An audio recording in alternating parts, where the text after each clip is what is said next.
Joining us today. I'm John Gatti. I'm a partner and client leader of Purple Strategies. We work to help companies navigate high-stakes challenges and strengthen their reputation, ideally finding opportunities in the process of doing that. And I have the distinct pleasure today of moderating a conversation about reclaiming trust when your products and intentions are under fire. I've got an old friend and former client with me today who's graciously given us some time to enjoy this conversation. It's both timely and I think timeless, as you'll see. Neil Golden, let me go through some of the bio here. I'm going to do the abridged version if that's okay with you, Neil. Very abridged. Okay, good. He currently serves as an independent director on the board of Panera Brands. That includes Panera Bread, Einstein Brothers Bagel Brands, and Caribou Coffee.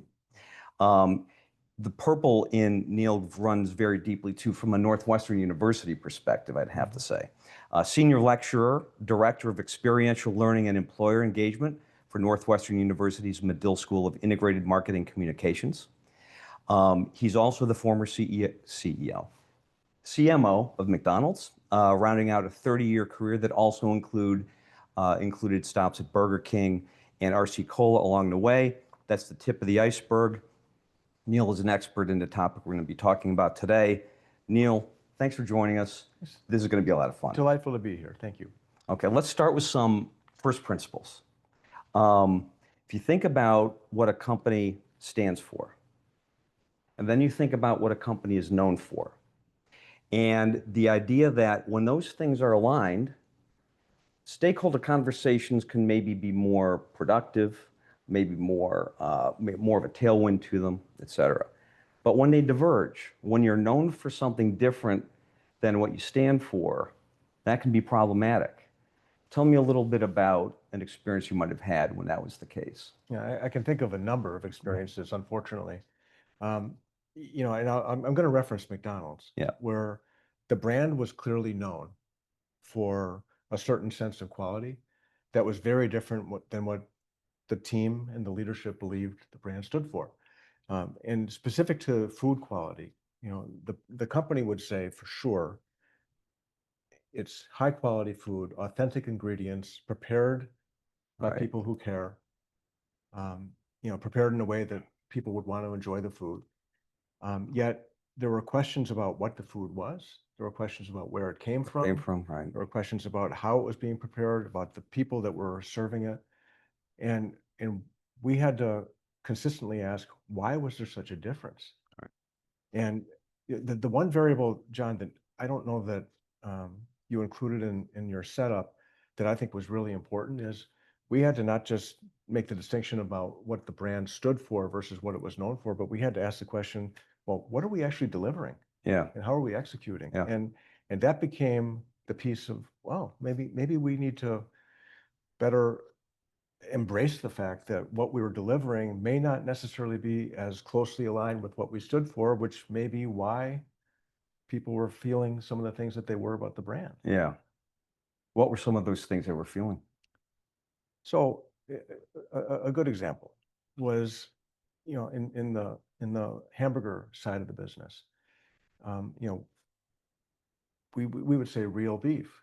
Right. It was frozen. It was cooked on a grill, which people understood, but it was put into one of the most sophisticated, technologically advanced warming drawers. That sounds like processing, Neil. That one, no. Increasingly a bad word these days. Yeah. Exactly. But what our customer saw was a crew person taking the food out of a drawer where it made it look like, well, that's not right off of the grill.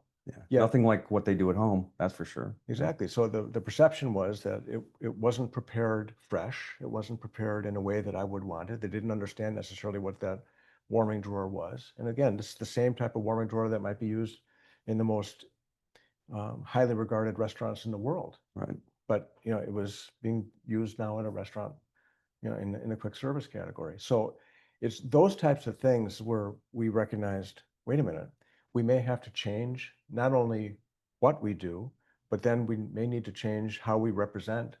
As a result, what we stand for and why customers can count on McDonald's to deliver what it was that they wanted. Right. So I remember you talking about an occasion where you were invited to Washington to share some of the great things that you were up to with some friends who were asking nice questions, right? And it didn't quite go as you had intended.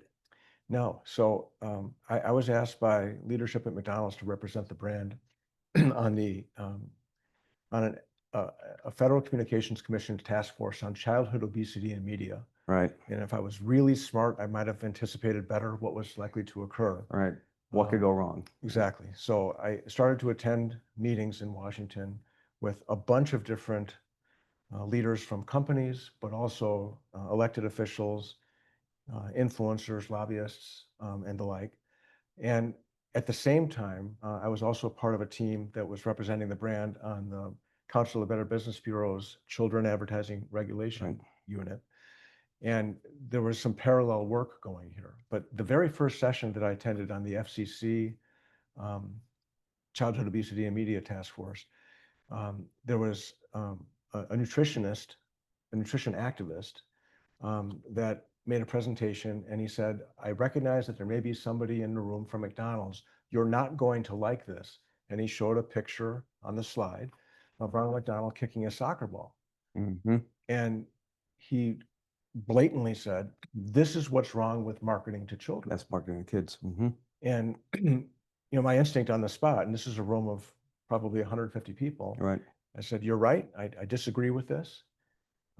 Just to at least register something there. And then I spoke to him afterward, and I asked him, what is it that's really that you find objectionable to this? Right.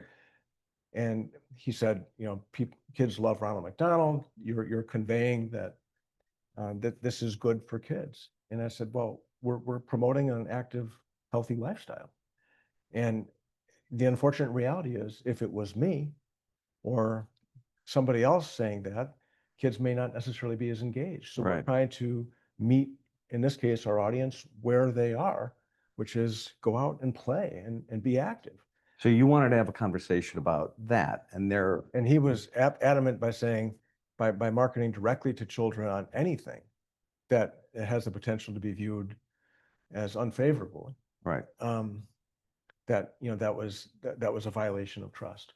So it was that experience and many that were related to. So in that case, what you were known for was nowhere near aligned. Yeah, we thought as a brand, caring for kids, and you think about all the different things that McDonald's would do, everything from Happy Meals to Ronald McDonald House to changing stations in the bathrooms to play places, all these different things. So we thought this is where we are. Right. And yet it was being perceived so differently than what our commitments were. Right. And we realized that we have an audience that is got the potential to influence a significant portion of our customer base, and we needed to not only engage that audience, but we probably needed to do some things differently as a result. Was this the first time that you seriously considered, or maybe eyes were made to be really opened, that your stakeholder audience in Washington was as important as the stakeholders you dealt with in your day job, let's say? It was the first time, yes, exactly what you said. It was the first time that I felt it. Yeah. I had heard our government affairs people talking about this. It wasn't as real until I actually had the privilege, I suppose, of experiencing it. Right. And what was interesting is when I came back. Yeah. So what did you think? Within the leadership, there were some that asked me, what happened to me? Like I must have become a tree hugger or started to drink Kool-Aid. That I was not in line with where our customers were. Right. And my comment back was, I'm completely in line with where our customers are. I just think we have to recognize, if we look around the corner, there's got the potential to be something that's coming. Right. That we have to be prepared to answer. And if these people who have large microphones have the potential to influence our customers in a critical area of the business, that may not be so well. And perceive your actions differently necessarily than your consumers do. Exactly. They look through a different lens. So one thing we often talk about is to drive those circles together, to align what you're known for with what you stand for. Two things you need. You need actions. You're doing things that resonate both on the consumer side, all through all your stakeholders, but in your case, consumer side, your owner-operator side probably too, but in this case, additionally, regulators, let's say. But it's not enough just to do these things. You have to be able to talk about it in some way, a narrative. You have to frame it together, right? So that those forces, a narrative, a story, and the evidence can push them together. And let's talk a little bit with that in mind about the difference between doing a better job telling your story and realizing that maybe, just maybe, I need a better story to tell. Well, at least in my experience with McDonald's, it was both. Yeah. You referenced narrative, and again, I was familiar with the idea. Yeah. I didn't know that I fully understood its implications from my role as the chief marketing officer. But what became very clear to me was that we needed to have a conversation. Right. And the conversation couldn't be, a short term, however you define short term. It had to be an ongoing commitment to engagement with people that we weren't engaging. Right. So that was number one. Number two, to your point about maybe doing something differently, we ultimately saw some through the FCC task force, some through the Council of Better Business Bureau's effort. We saw that we needed to take action that would demonstrate a commitment above and beyond what we were already doing, right, to affirm that, in principle, that we were doing the right thing. And with the Council of Better Business Bureau, we were working with multiple companies, some of the most highly respected, trusted, regarded companies in America. And we all came together to make commitments that we were going to do some things for our respective brands that would demonstrate something above and beyond what we were already doing. And some were going to be about smaller sizes, some were going to be about reformulation. Right. In McDonald's case, we made commitments about nutrition composition, particularly as it relates to sodium. We made commitments about size. We also made commitments about adding apples, as an example, to every single Happy Meal, not simply as a choice, which, as an aside, for me, this was a fun point of reference. For a long time, we were making apples available as a choice in plates with fries. And what we heard back from moms was, please don't do that, because I want my child to eat fries, or to eat apples, I'm sorry. And if I do that, then I don't get my kids fries. Right. Because mom loved the fries, even though that wasn't necessarily the most forward thing that she was going to say. Right. So we came up with a solution of making a smaller serving of apples and a smaller bag of fry in every single Happy Meal as a standard. And it was widely celebrated, with the exception of a few moms who basically said,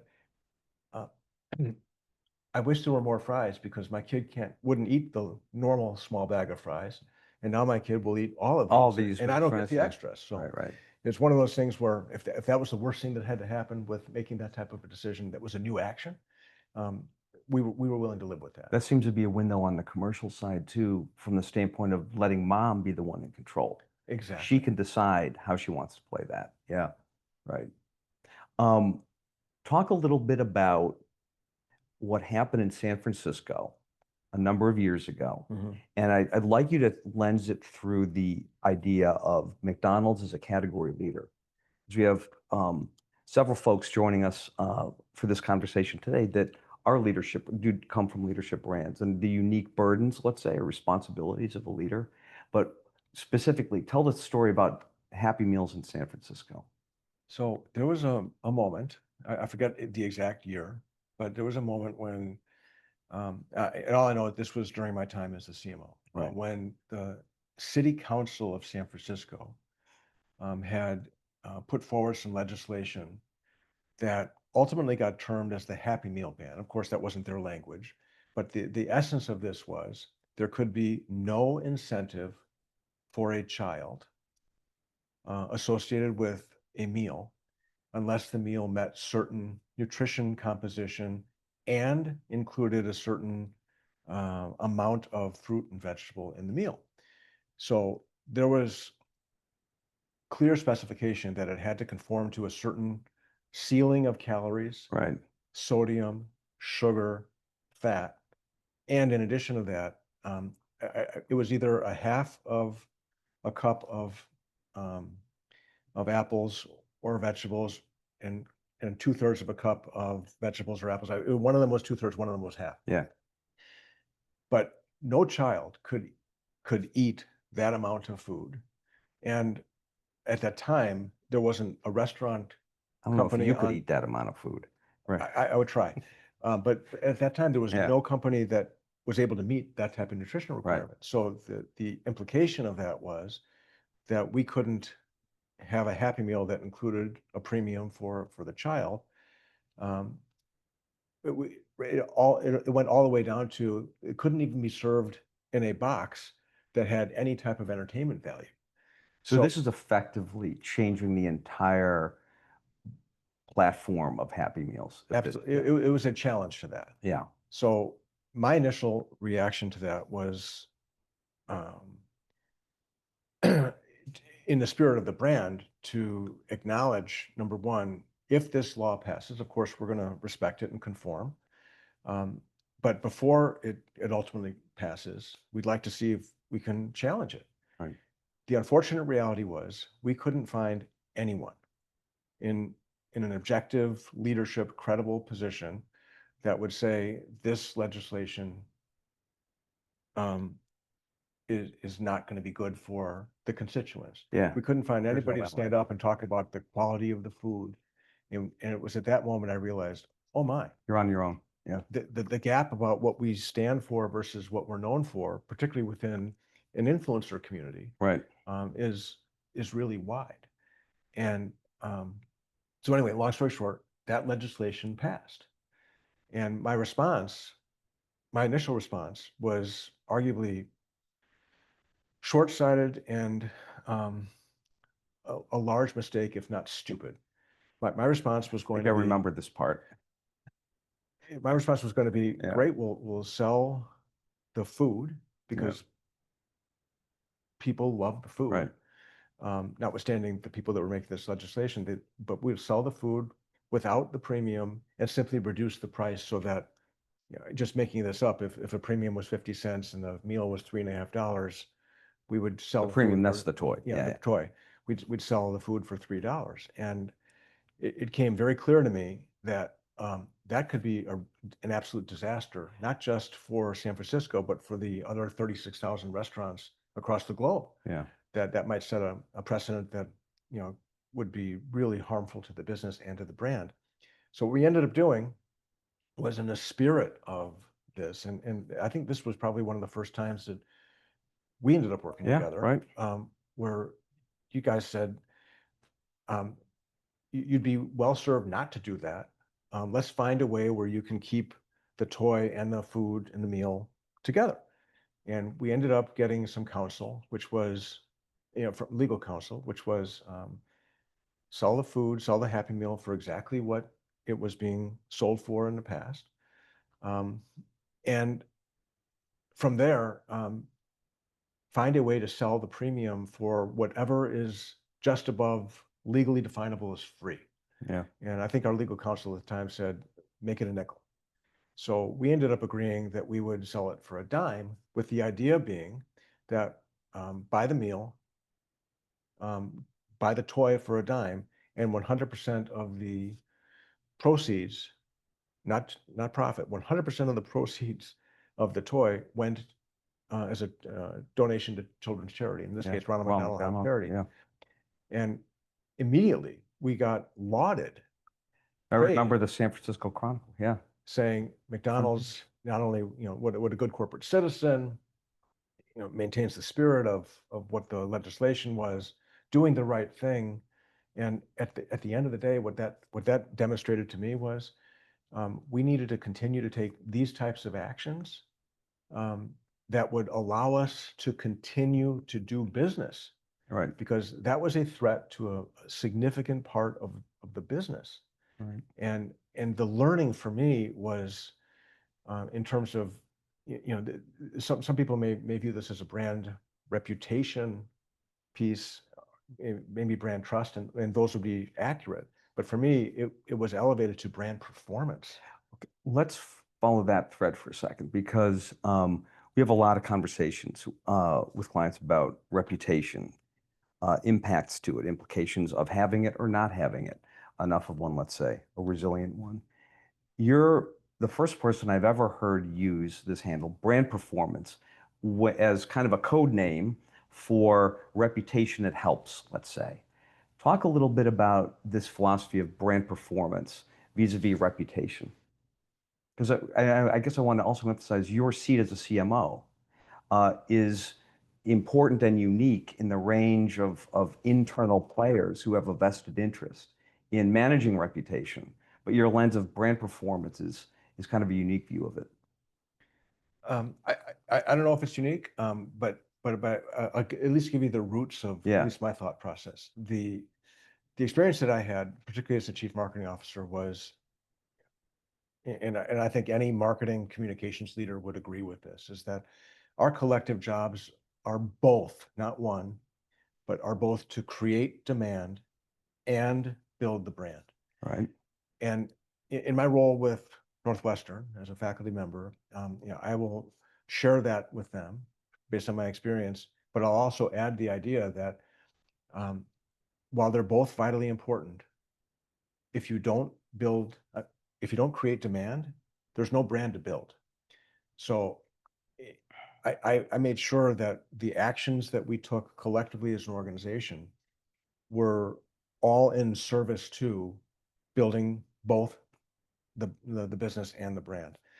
So, and there were positive successes, and there were some moments of how did that happen? But nevertheless, when I link back to the action about building the brand and brand trust, I didn't want the marketing effort to be about this thing that wasn't connected to the business. Right. So I believe in brand trust. I believe in brand reputation, but somehow there needed to be the connection and the thread to stimulating the business, and not just in the short term, but there had to be some longer term benefit. Right. So in working with, and you have to guide me here if I'm going into a place where it doesn't make sense, but I had close working relationships with the heads of communication, with the heads of government affairs, and investor relations and so on. And I sort of synthesized all of those points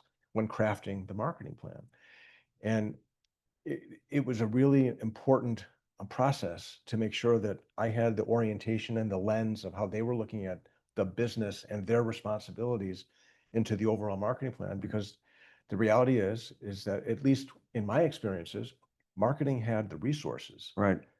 And if we could sort of do a lot of planning in parallel and then focus on the things that had the intersection, it had exponential benefit for the business and the brand in a lot of different ways. Yeah. So performance writ large. Yes. Right.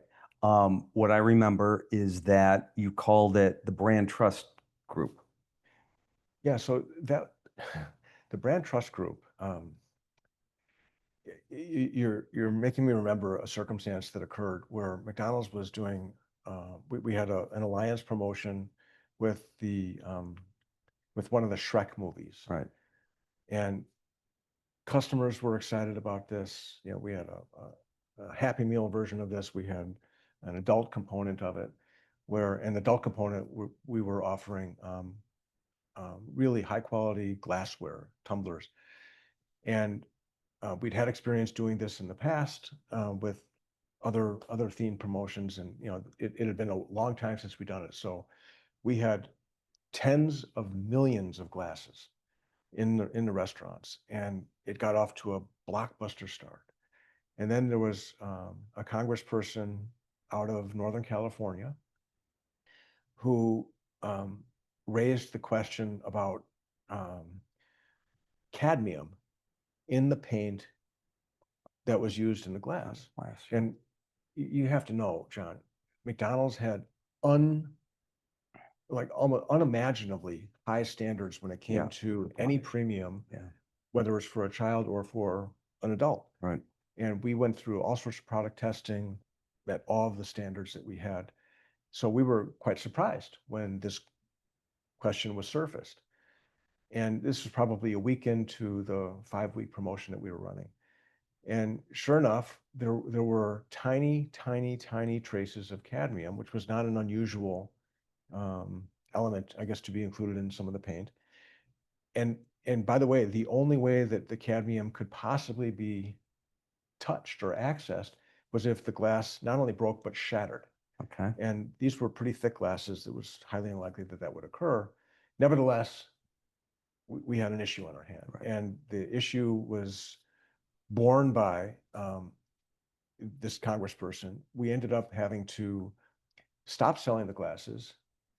In addition to that, we had to invite customers, give them an opportunity to bring their glasses back for a full refund, if in fact they felt so compelled. And of Right. course, we had to destroy all the remaining inventory. I mean, this was millions of dollars. Right. What came out of that, and this was the side effect. So, president of the company, other members of the leadership team, and I were reading the feedback from the customers on this related topic.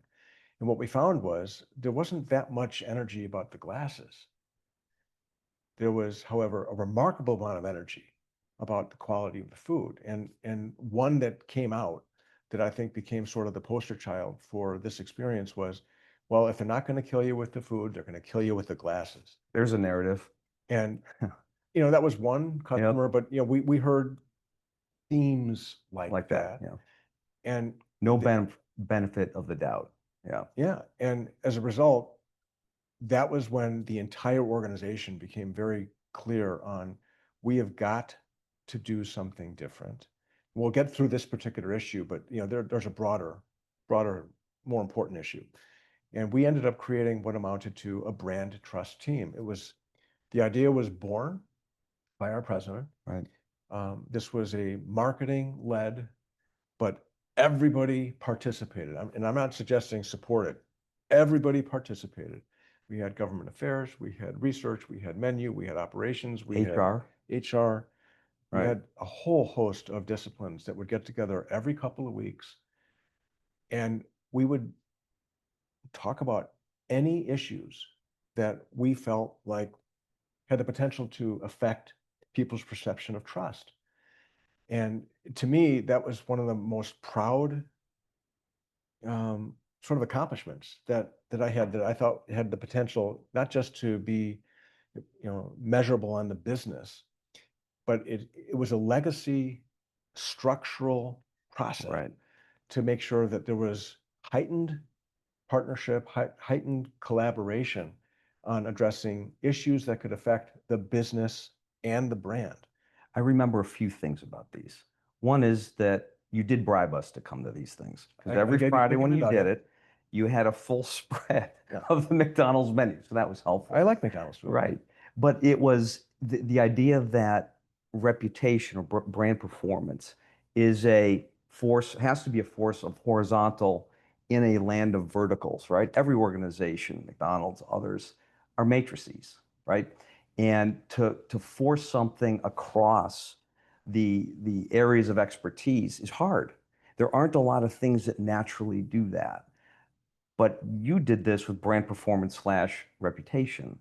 And as I remember, what that, among other things, it allowed you to do and the organization to do, was have some strategic integrity of what the point of this was. It needed to be consistent with your HR and your hiring strategies. At the time, there was also a fight for 15, very well mobilized movement that had McDonald's as the poster child. Mm-hmm. In addition to the childhood nutrition groups, Washington and other places, poster child. And those things could impact the business through all different kinds of angles, I guess. So you didn't force it because it was naturally important, but everybody around the table to talk about reputation-oriented forces, right, that left untended had the potential to reduce your ability to hire, put pressure on suppliers for dealing with maybe a company that wasn't of the best character, right? Consumer pressure for sure.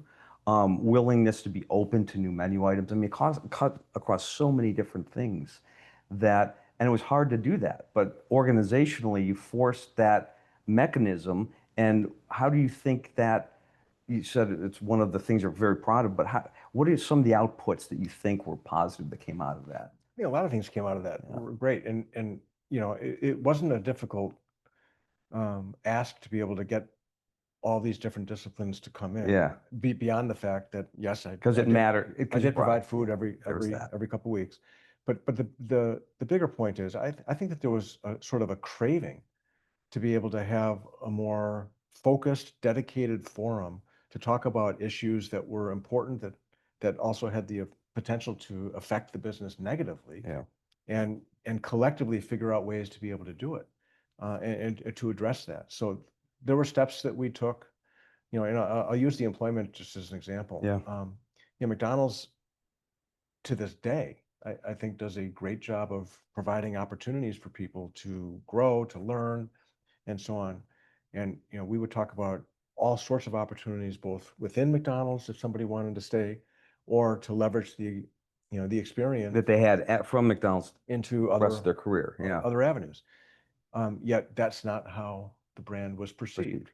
So together, we came up together, and I'm saying broadly, with the leadership team and other levels of the organization that would be supporting that. We came up with actions that then could be communicated, that would be part of an overall brand performance, brand trust, right, umbrella.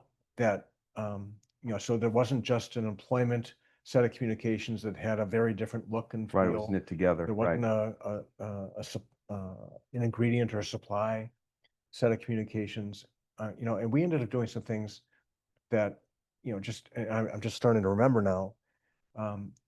There was a moment when we added yogurt and we added oatmeal to the menu, and they were both terrific products. They were generally well received, but there wasn't significant demand. Yeah. And the challenge that I had as a marketing leader from the management of the company was, we have to make sure that these products thrive.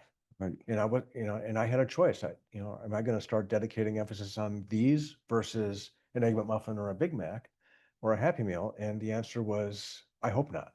Right. Because that wasn't going to create demand.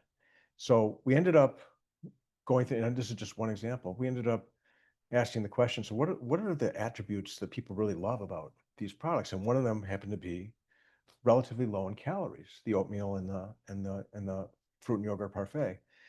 So that led us to, well, what other products do we serve that happen to have relatively few calories?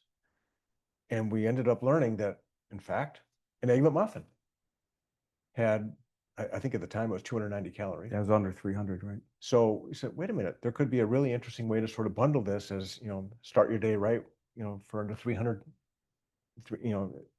breakfast favorites for under 300 calories. So we included Egg McMuffin as well as these other products. And as a halo, it was fantastic. But in terms of demand, it was a new customer benefit that people saw about Egg McMuffin that made them feel better about it, and actually increased breakfast business, not just Egg McMuffin business, breakfast business.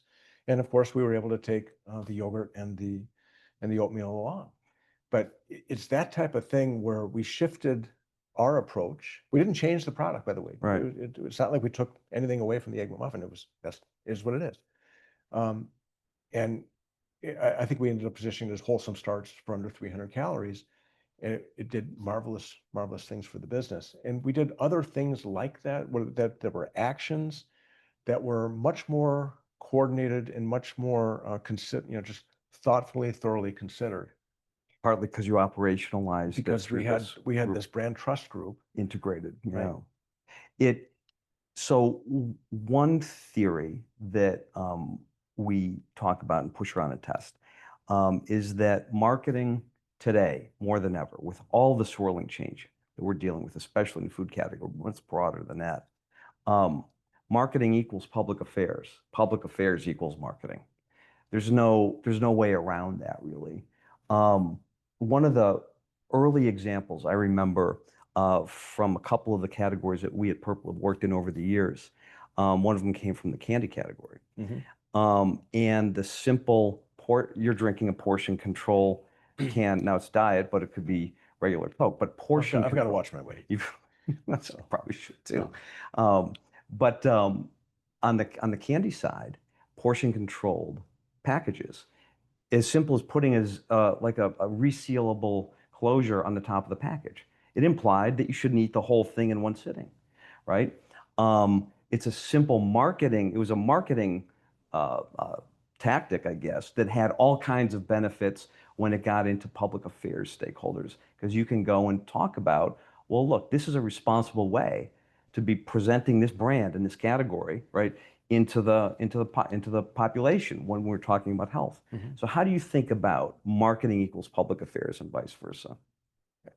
I think they're connected. Yeah. There's no doubt about it. I mean, there's other circumstances that, certainly from my McDonald's experience, and there's some other brands with whom I've worked that I think I'd put this in the same category.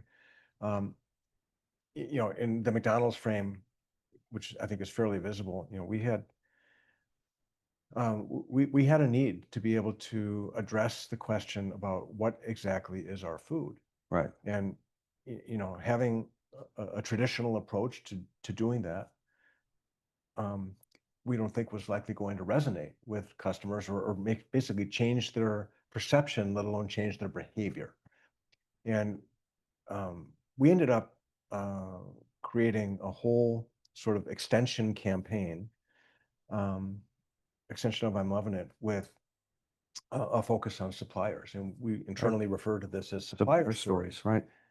Where we ended up featuring a rancher and featuring a lettuce farmer and featuring a potato grower in the communication. And the insight was to put a face that people can relate to as the sort of the advocate, if you will, for not only what they're providing to the brand, but for the brand itself. So to have a potato farmer, actually you saw the potato farmer picking the potato and then actually taking a bite of it. Like, I mean, if you stand for real food, but you're known for something that comes out of drawers, it helps to show, in this case, right, what's the source? Exactly. Right. So we did that the growers across the board, and the impact that those types of communications had with consumers was great. Yeah. In retrospect, did they err enough? Maybe not. Right. And did they err enough in context with everything else that we were doing? That's an armchair quarterback exercise. But the unintended benefit, which again, I don't think I fully appreciated at the moment, was it made the whole experience with our government affairs team, with our communications team, significantly easier and more effective. Right. Because we had other evidence that was complementary in the market. Right. So right. From a business point of view, this goes back to create demand and build brand. This was satisfying the need to create demand, not immediately, but you could see the impact in terms of intent to visit, right, and attitudes about the brand. But it also strengthened the brand with people that were either regulators or influencing regulators. Right. And that made a difference. And okay. that to me gets back to the whole brand performance piece that we were discussing earlier. One of the questions you had to wrestle with, and remember this pretty well, is where do you start this conversation? And we talk about the bait has to taste good to the fish, not to the fisherman. That means research. And sometimes in research, you don't always hear either what, and this is a good thing, what you expect to hear, but sometimes what you don't want to hear, right? And thinking about some of the ways to force what you stand for and what you're known for together, one of which is the narrative, the story. Research made it really clear that the word change was important at one point in time, that the menu had to evolve, that your employment practices, whether it's wage, whether it's benefits, et cetera, had to change. things had to change. That was a tough word, as I remember, internally at McDonald's. But I also remember as you championed that, if the expectation of your stakeholders was to hear that, how could we connect it to the brand? And the idea that McDonald's had always changed over time, I mean, was part of the DNA, right? The menu was constantly evolving. The way you marketed was constantly evolving and engaged with consumers. So change was in the DNA of the brand that ended up being a very helpful framing for what the stakeholders needed to hear. Talk a little bit about that theme, if you would. Yeah, so and the role of research. Yeah, so it became clear that McDonald's was always committed, and this was there was a statement that Ray Kroc made a long time ago, which was, I don't know what we're going to be selling in whatever the year was, but I know we're going to be selling more of it than anybody else. Right. And while there was a certain amount of confidence and swagger in that statement, I think for the organization, what that meant was we evolve as customers' tastes and needs evolve. Right. And that's okay. That's part of the sort of DNA of the organization. When the idea of changing the brand came about, there was some conversations that, does that mean that we're going to reject the current brand? Right. And in all the conversation that certainly I had and others with leadership was no, that this was naturally part of who we are, to make sure that we're always in touch with customers and understand what their needs are and trying to meet them where they are and try to meet them where they're going. Yeah. So from my vantage point, the idea of changing is healthy, but in no part of the conversation was this a rejection of the past or lack of acknowledgement of where we had been, but it was always sort of a build and a bridge, as opposed to, like I said, just completely moving away from where we had been, because where we'd been, what we stood for, we thought was pretty good, and that's the way that we approached it, from an action point of view, from a communication point of view, and I think that it had a pretty significant impact. I mean, you could argue that it was almost less about the past. You had to check a box that made sense for the brand, but it was more about we understand where tomorrow. You're going. We understand where you are and where you're going. Right. And the idea that to the extent you can connect to the future, that you can get your stakeholders to conclude that your best days are in front of it instead of behind it, that's a win. Right. And in fact, you could argue, I would argue that that's a more important conclusion today than trust almost. Because notwithstanding the name Brand Trust, which was the group that you formed, trust is a rare commodity these days, right? I mean, it's single digits on many institutions. Companies are trusted, I think, in the 30s or 40s these days. It just isn't there. But the idea that tomorrow might be better than today if you behave in a good way, that's pretty powerful. Agreed. I forgot a housekeeping item. That is, and I'm assuming that folks who've been listening are able to drop some things into the chat, because Neil and I want to talk about things that are in your mind as well, prompted hopefully by this conversation we're having here. So as you do that, I'll get a hold of them and we'll have a conversation about some of the questions that might be coming in as well. So today, Neil, as you look out and you see the change in specifically the food categories, because you have so much experience in it.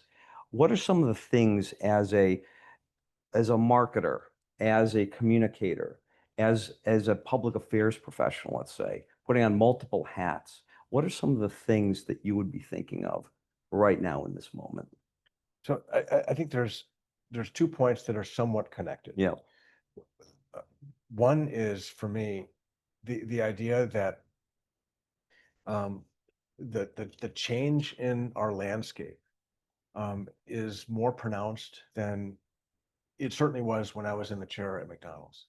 So depending on who's elected, points of view are going to change, and that's always been the case. But it feels to me like the intensity and maybe to some extent the extremity of some of those points of view are much more significant. And I believe that organizations need to, have scenarios Yeah. that anticipate those.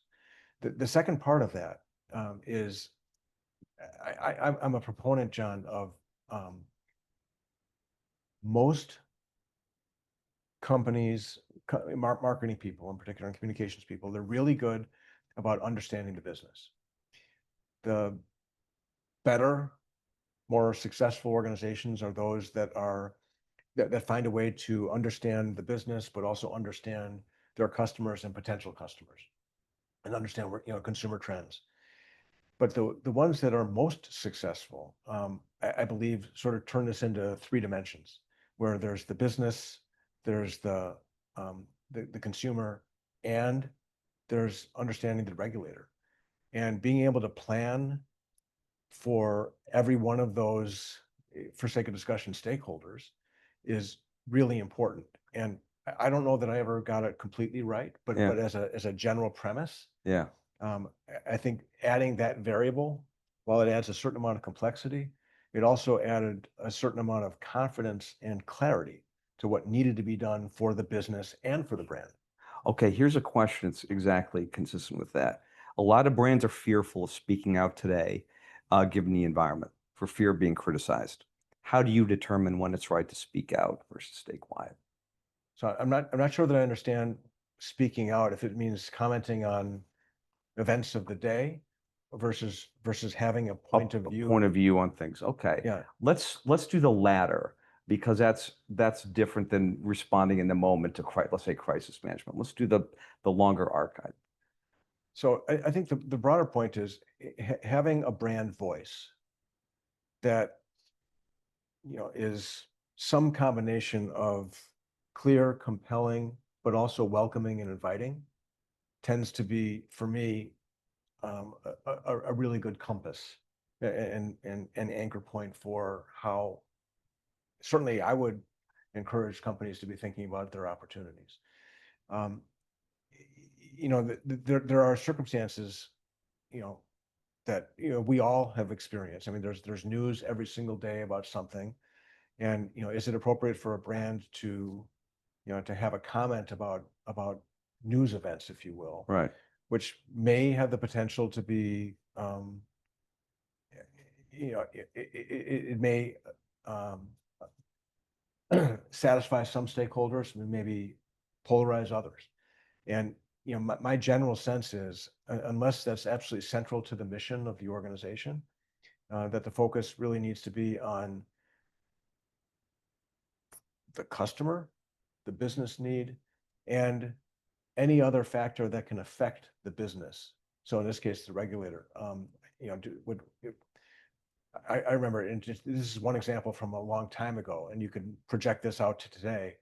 I remember that shortly after President Obama was elected, there was a proposal for McDonald's to run a congratulatory ad. Yeah.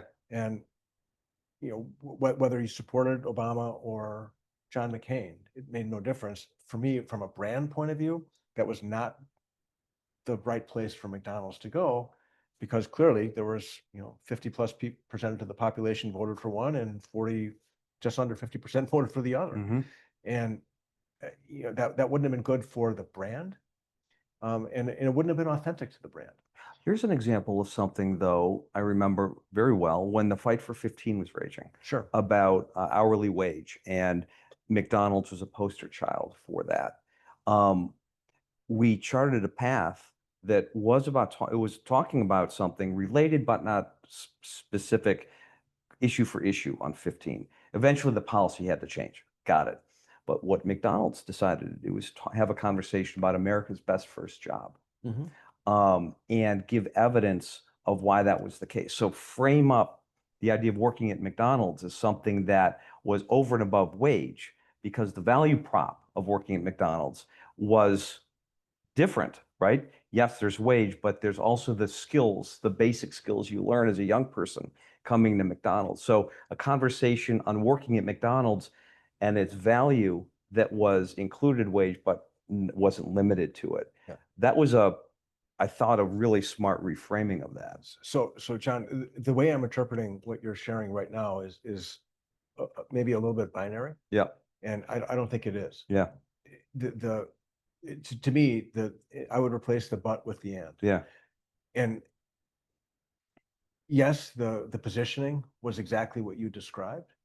The reality was, at least at the time, and I doubt that it's much different, is that 1 out of every 7 Americans' first job, Yeah, 1 of 8, I think. Yeah, was McDonald's. McDonald's, right? Or at least 1 out of every 7 Americans had worked at McDonald's, and I presume it was their first job in many cases. So we had that authentic platform to start, and then the other part of that was, in fact, we did have to, and we were committed to making sure that we were paying not just a fair and competitive wage, but we wanted to attract the right people to the organization, from the restaurant all the way into the home office, franchisees, and so on.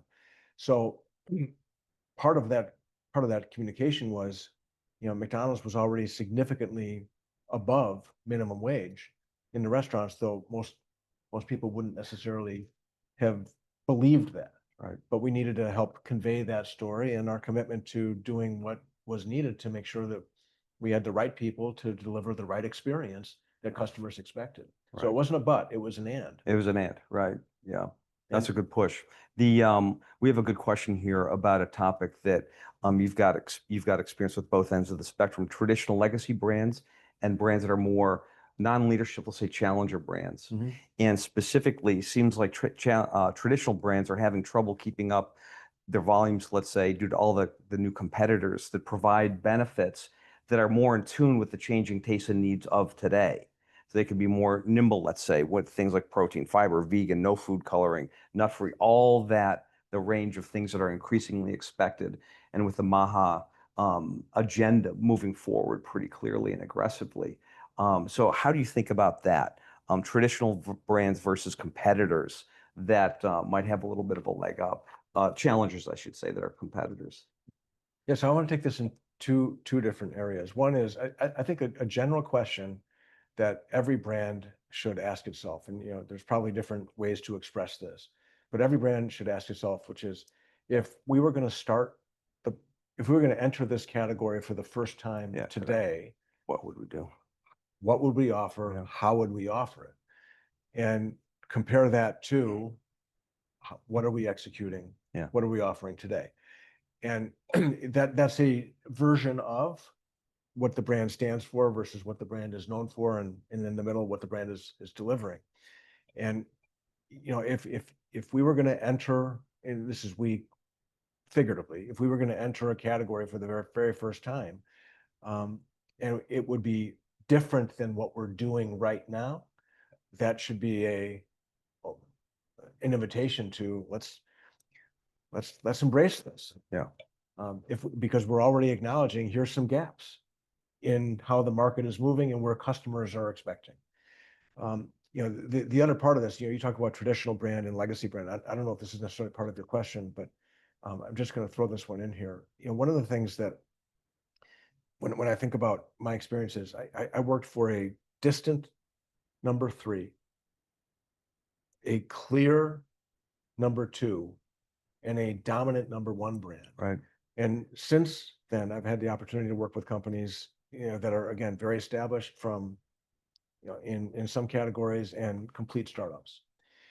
And the question is, for me, as I've thought about my experiences from McDonald's and as I project them now, is it only the leader that has got accountability to be able to take on some of the regulatory considerations? And if that's the case, does everybody else get a pass? And the other side of this question is, what is the role for a brand in a category that's not the leader? Mm-hmm. And I've sort of vacillated over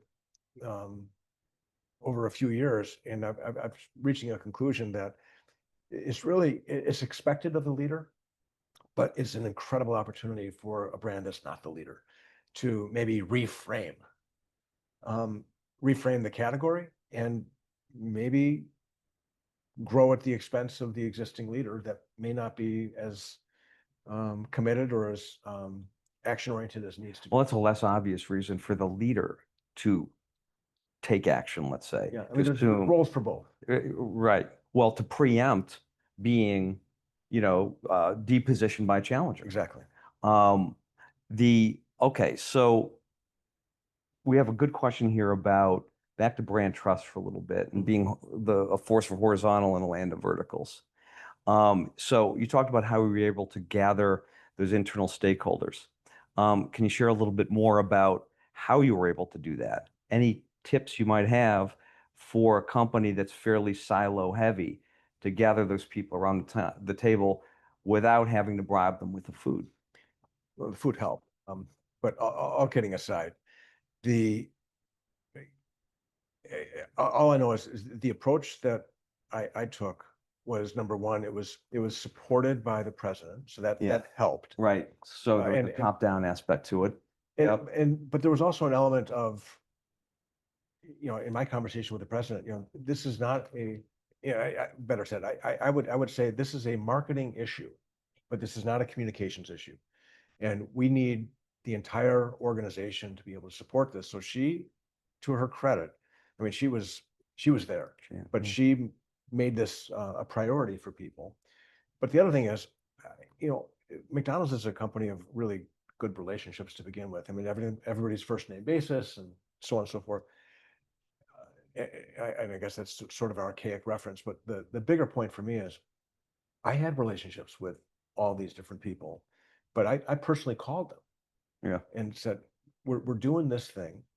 It had marketing discipline roots, but I'm thinking based on our exchanges in the past, this may be of benefit if you could participate for the broader organization and in particular your discipline. And to an individual, everybody said, I love it. This is great. It wasn't a frustrating, this is long overdue, but it was, the time is right. Time is right. And that to me was, it was a helpful way to get everybody together, but it required a personal overture.